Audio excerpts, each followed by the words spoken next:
Hello बच्चों, this is OP Gupta, your math mentor on this beautiful channel of yours, Mathematica by OP Gupta।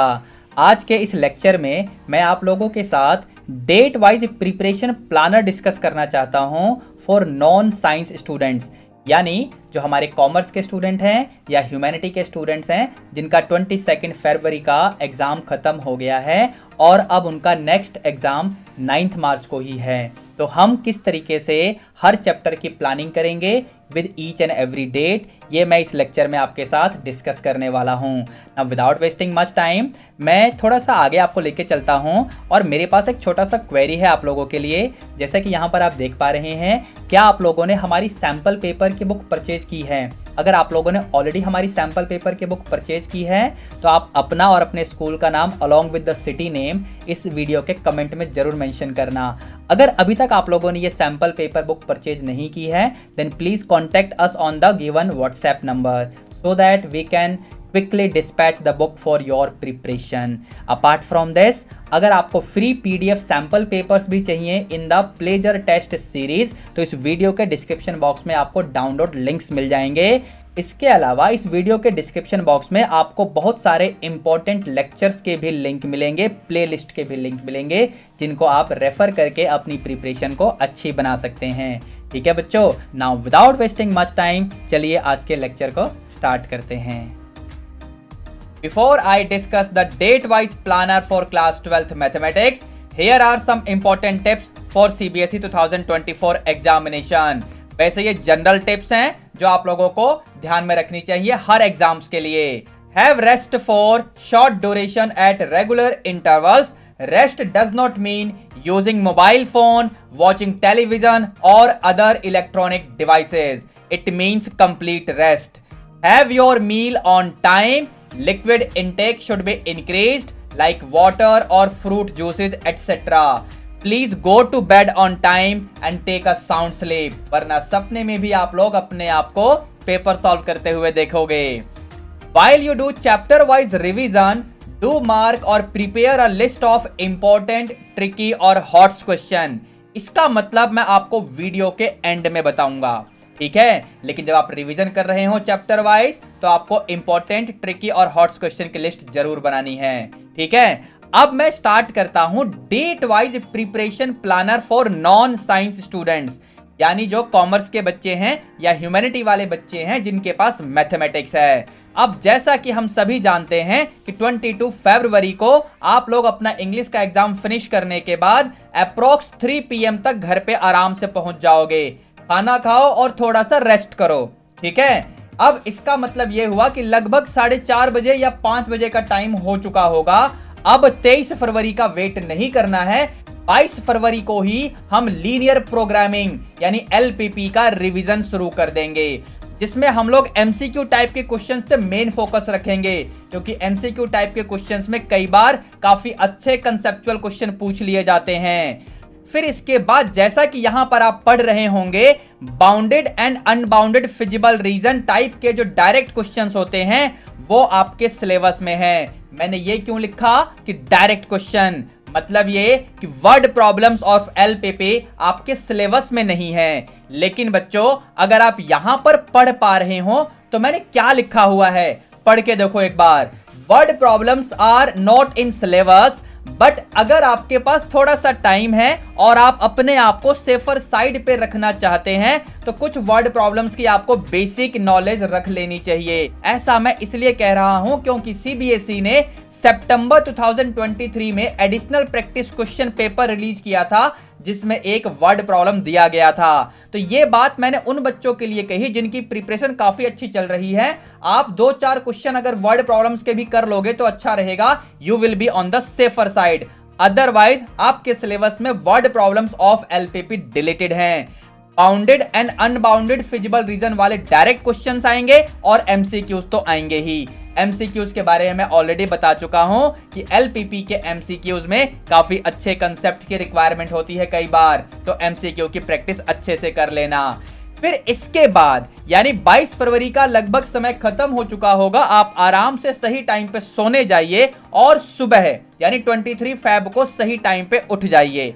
अब 23 Feb से लेकर 25 Feb तक आपको क्या करना है।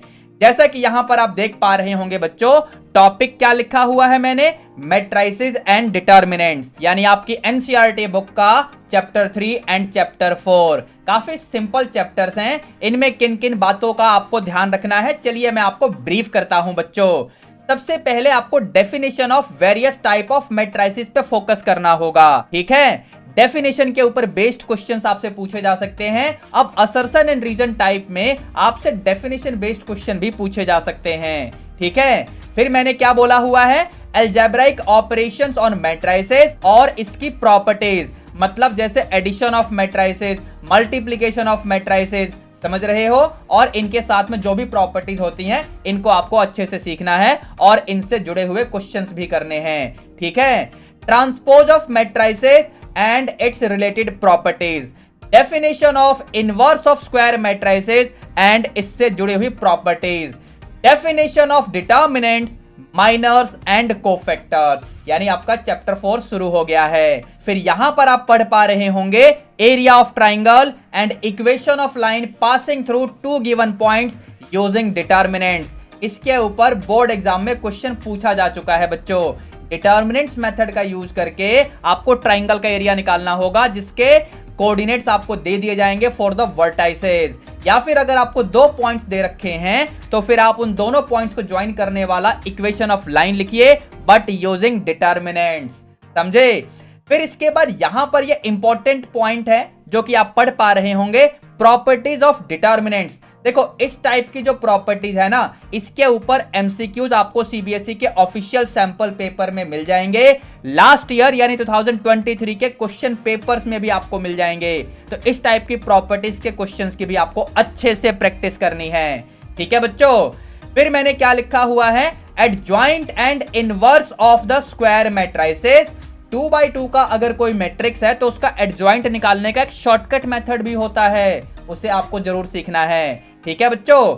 फिर यहां पर ये पॉइंट आप पढ़ पा रहे होंगे, क्या लिखा हुआ है, consistency, inconsistency and number of solutions of system of linear equations. इस कंसेप्ट के ऊपर सीबीएसई में कई बार क्वेश्चन पूछ लेते हैं एमसीक्यू टाइप में स्पेशली, समझे। यानी आपको ऐसे मेंशन करके बोल देगा कि ये जो सिस्टम ऑफ इक्वेशन है इसके यूनिक सॉल्यूशन है, तो आपको किसी अननोन की वैल्यू निकालनी होगी। अब इसके ऊपर बेस्ड क्वेश्चन आपको नॉर्मली एनसीईआरटी में नहीं मिलेंगे, लेकिन कंसेप्ट एनसीईआरटी में है, तो आपको क्वेश्चंस की प्रैक्टिस तो करनी ही पड़ेगी, ठीक है बच्चों।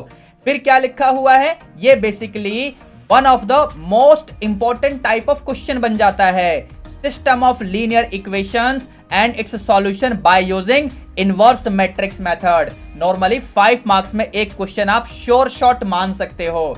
मैंने ये नहीं कहा कि गारंटी यही क्वेश्चन आएगा, मैंने कहा मोस्टली ये काफी इंपॉर्टेंट क्वेश्चन है, तो आप ये मान सकते हो कि आपके पेपर में भी ऐसा क्वेश्चन आने के चांसेस काफी ज्यादा हैं, ठीक है। फिर इसके बाद कुछ वर्ड प्रॉब्लम्स, यानी application of the concepts of matrices and determinants के ऊपर जो वर्ड प्रॉब्लम्स बनते हैं उनकी भी आपको अच्छे से प्रैक्टिस करनी है।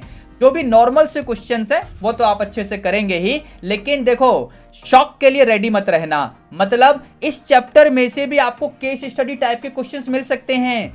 पिछले साल यानी 2023 के एग्जाम में इस चैप्टर में से भी केस स्टडी क्वेश्चन दिया गया था, है ना। कौन से रीजन में दिया गया था मुझे कमेंट करके बताना, ठीक है। चलिए अब इस तरीके से आपने 23rd, 24 एंड 25 फरवरी का टाइम कंज्यूम कर लिया होगा, एंड आई होप आपने इन दोनों चैप्टर्स को काफी थॉरोली प्रिपेयर किया होगा, ठीक है। अब इसके बाद 26 एंड 27 फरवरी की बारी है। इन 2 दिनों में आपको क्या करना है, यहां पर टॉपिक्स आप पढ़ पा रहे होंगे, vector algebra and 3 dimensional geometry. इन दोनों टॉपिक्स के ऊपर आपको ध्यान देना है। तो सबसे पहले आप स्टार्ट करें वेक्टर अलजेब्रा से, क्योंकि वेक्टर अलजेब्रा किए बिना आप 3 डायमेंशनल ज्योमेट्री में प्रॉब्लम फेस करेंगे। तो सबसे पहले हम वेक्टर अलजेब्रा का टारगेट लेंगे। हमें डेफिनेशन ऑफ वेक्टर देखना है and various type of vectors की डेफिनेशन भी सीखनी है। Position vector of a point, scalar and vector components of A vector, direction cosine, direction ratios of a vector, और इससे जुड़े हुए जो फॉर्मूले हैं, प्रॉपर्टीज हैं, वो भी हमें सीखनी है। Triangular and parallelogram law of vector काफी इंपॉर्टेंट है, इनके ऊपर ज्योमेट्रिकल प्रॉपर्टी वाले क्वेश्चन आ जाते हैं, समझे। फिर इसके बाद सेक्शन फॉर्मूला है, मतलब internal and external division, mid point, इस टाइप के जो फॉर्मूले बनते हैं और जो क्वेश्चंस होते हैं वो आपको अच्छे से सीखने हैं।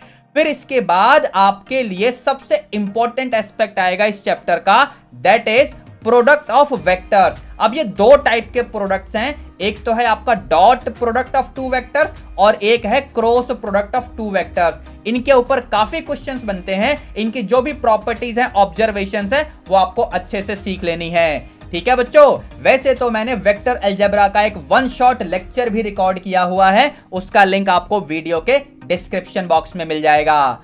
इन सभी टॉपिक्स को कंप्लीट करने के बाद अब हम लोग 3 डायमेंशनल ज्योमेट्री वाले चैप्टर में आ जाएंगे। यहां पर हमें क्या क्या सीखना होगा, equation of lines in various forms and other related aspects, मतलब एंगल बिटवीन टू लाइंस कैसे निकालते हैं, distance between two skew lines कैसे निकालते हैं, distance between two parallel lines कैसे निकालते हैं। वैसे बच्चों अगर आपको यह बात ध्यान हो कि SD between two skew lines and SD between two parallel lines के जो फॉर्मूले होते हैं ना, उनमें थोड़ा सा कंफ्यूजन होता है, तो इसके ऊपर ध्यान रखते हुए आप क्वेश्चंस की अच्छे से प्रैक्टिस करना।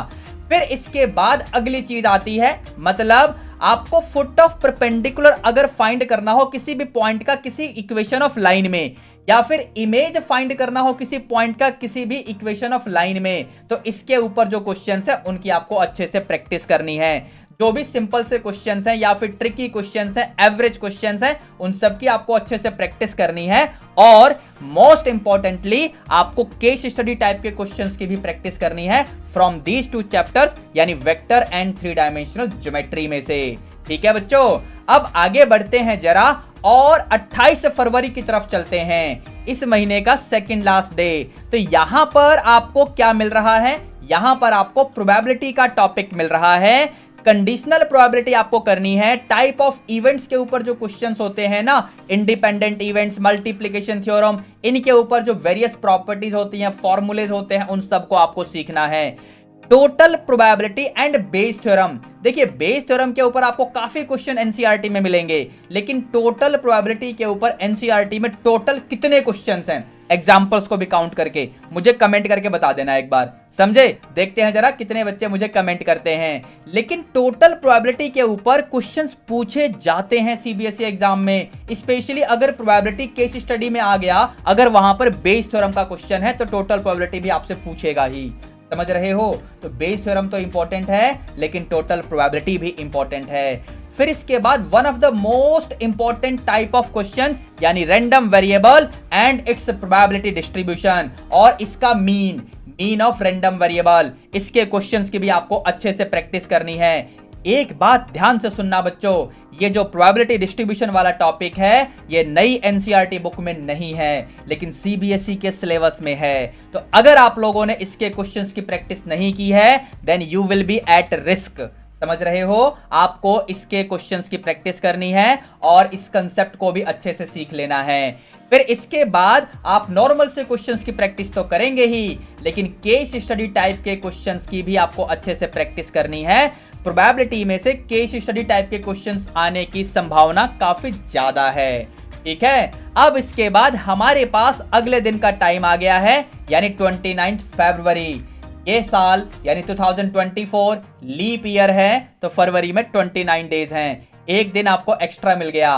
तो 29 फरवरी से लेकर 1 मार्च तक हमको क्या करना है, हमें relation and function and inverse trigonometric functions, यानी चैप्टर 1 एंड चैप्टर 2 के ऊपर फोकस करना है। इनमें हमें किन बातों का ध्यान रखना होगा, definition of relation and its various types. For example आपको रिफ्लेक्सिव रिलेशन क्या है, इसकी डेफिनेशन और इसके क्वेश्चंस की प्रैक्टिस करनी है।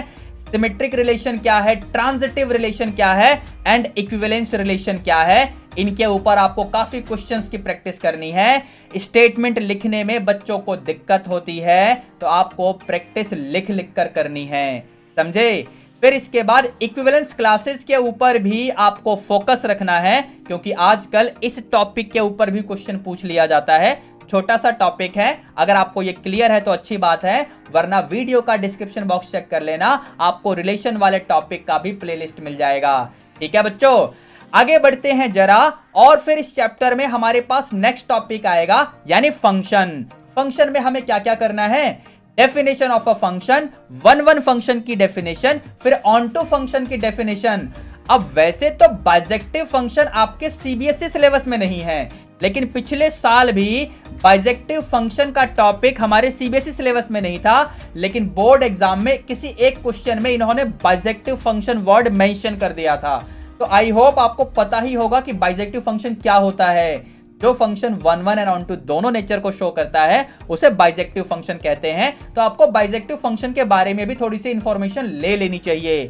फिर इसके बाद काफी इंपॉर्टेंट पॉइंट मैं यहां पर आपके लिए लिखकर बैठा हूं, number of relations, number of reflexive relations, number of non reflexive relations, number of symmetric relations, number of functions, number of one functions and number of onto functions. इनके ऊपर डायरेक्ट क्वेश्चन पिछले साल के board exam में पूछे गए थे बच्चों।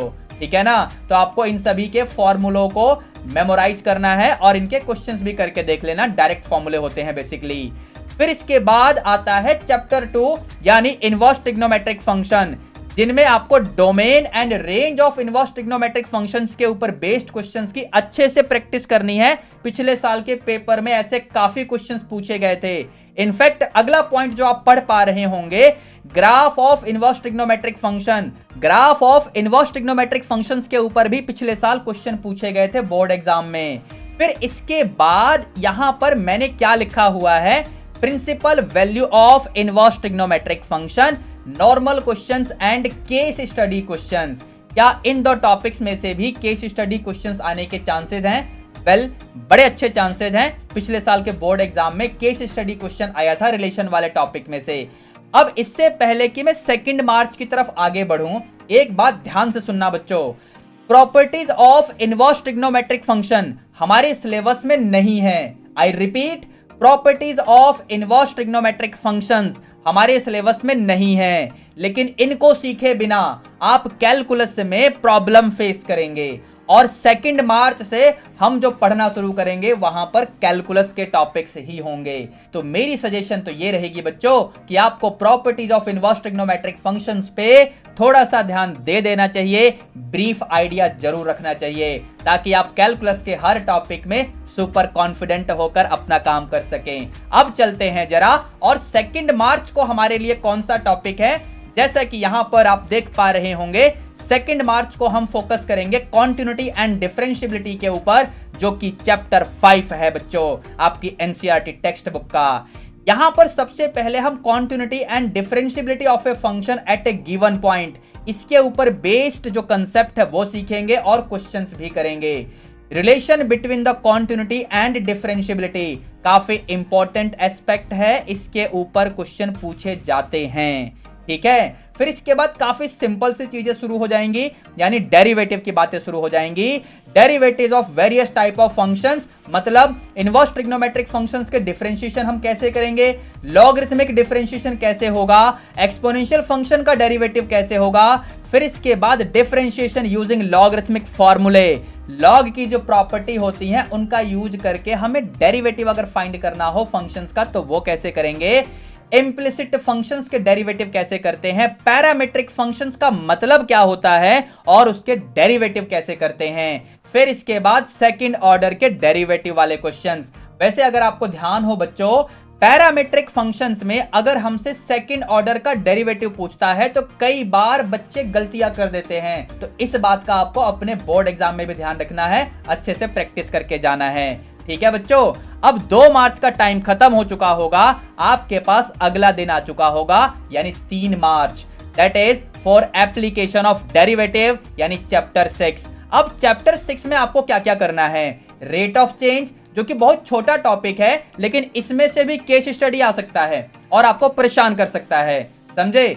फिर इसके बाद इंक्रीजिंग और decreasing nature of the function, काफी सिंपल क्वेश्चन बनते हैं इसके ऊपर। After this one of the most important topic of this chapter, यानी maxima and minima, which is one of the suitable topics for case study type questions. इसके ऊपर direct questions भी आ सकते हैं, जिसमें फर्स्ट डेरिवेटिव टेस्ट का use करके या सेकंड डेरिवेटिव टेस्ट का यूज करके आपसे क्वेश्चंस पूछे जाते हैं। Absolute maxima and absolute minima का मतलब क्या है, ये भी आपको अच्छे से सीखना है। वर्ड प्रॉब्लम्स के बारे में तो मैंने अभी आपको बताया ही कि ये काफी इंपॉर्टेंट टॉपिक बनता है, one of the most favourite topic for asking in the case study type questions. ठीक है, अब यहां तक 3 मार्च का टाइम तो खत्म हो चुका है।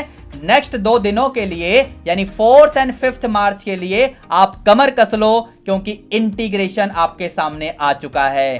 One of the biggest topic of your syllabus, chapter 7 NCERT text book में। चलिए स्टार्ट करते हैं। इसमें हमें क्या क्या ध्यान रखना है। Integration as a reverse process of differentiation, primitive भी बोलते हैं इंटीग्रेशन के प्रोसेस को, एंटी डेरिवेटिव भी बोलते हैं। कई बार इन शब्दों का यूज करके एमसीक्यू में आपको उलझा देता है और बच्चे को पता ही नहीं होता है कि प्रिमिटिव का मतलब क्या है, एंटी डेरिवेटिव का मतलब क्या है। इंटीग्रेशन का मतलब तो लगभग सबको पता होगा, लेकिन प्रिमिटिव का मतलब या एंटी डेरिवेटिव का मतलब अगर आपको नहीं पता है तो प्रॉब्लम फेस करोगे। ठीक है, इन सब का मतलब सेम ही होता है। चलिए फिर इसके बाद आपको इंटीग्रेशन करने के जो अलग अलग मेथड्स होते हैं, जैसे कि सब्स्टिट्यूशन मेथड या completing the perfect square method, या फिर ट्रिग्नोमेट्रिक फॉर्मूलों का यूज करके जब हम इंटीग्रेशन कर रहे होते हैं, या फिर पार्शियल फ्रैक्शन मेथड, या फिर by parts method. Partial fraction के ऊपर आप मान सकते हो कि आपके पेपर में क्वेश्चन आना चाहिए, मतलब 100% गारंटी तो बिल्कुल नहीं है, लेकिन काफी ज्यादा चांसेस होते हैं पार्शियल फ्रैक्शन के ऊपर क्वेश्चन पूछे जाने के। फिर इसके बाद आपको मिसलेनियस टाइप के जो इंटीग्रल्स हैं उनकी भी अच्छे से प्रैक्टिस करनी है। इसके बाद डेफिनेट इंटीग्रल्स की बारी आएगी, जिसकी प्रॉपर्टीज हैं उनके प्रूफ भी आपको सीखने हैं और उनके ऊपर बेस्ड क्वेश्चंस भी आपको करने हैं।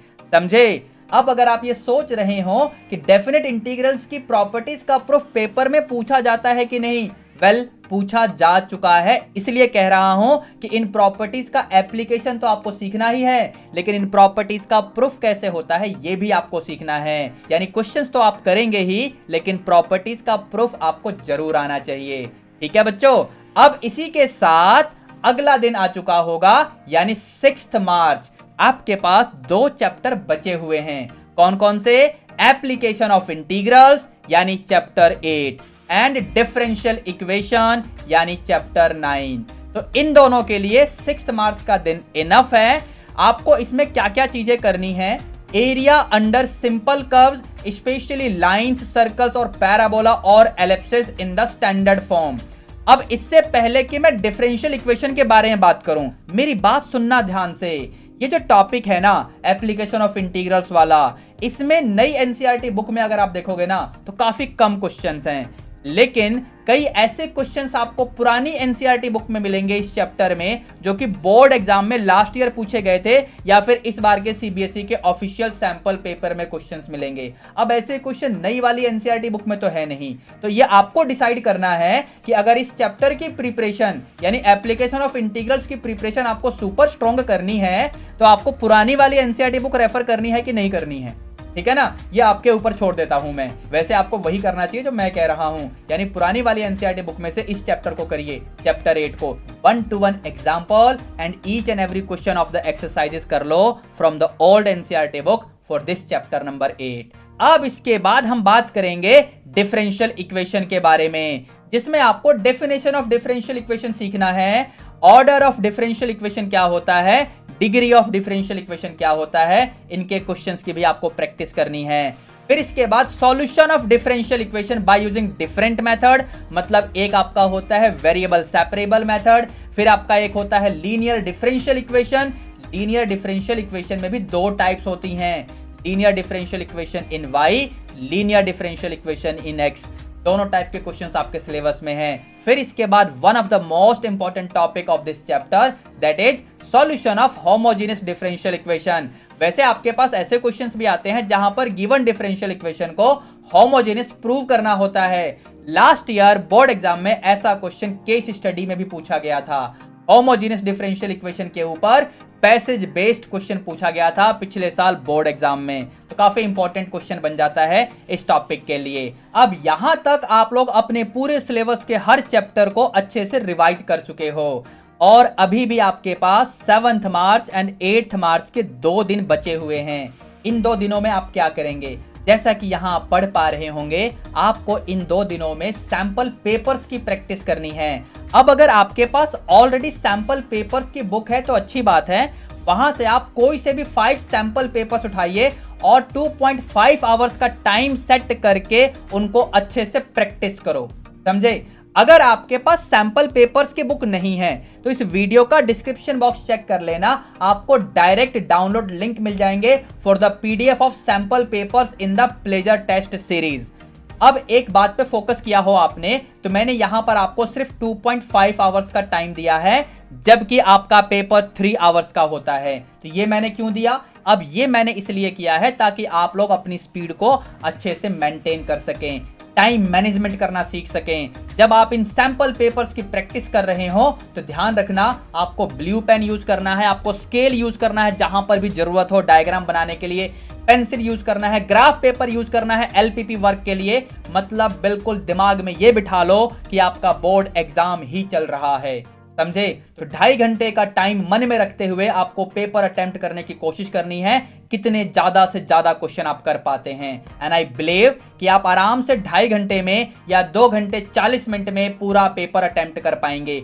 लास्ट में 15 से 20 मिनट का टाइम आपको बचाना है उन क्वेश्चंस के लिए जिनमें आपको प्रॉब्लम फेस हुई हो। अगर उन्हें दोबारा अटेम्प्ट करना पड़े तो आपके पास टाइम होगा, तभी तो दोबारा अटेम्प्ट करोगे। दूसरी बात, रिवीजन भी तो करना है। क्या पता किसी क्वेश्चन में हमने गड़बड़ कर दी हो, जल्दबाजी में सिली मिस्टेक्स कर दी हो।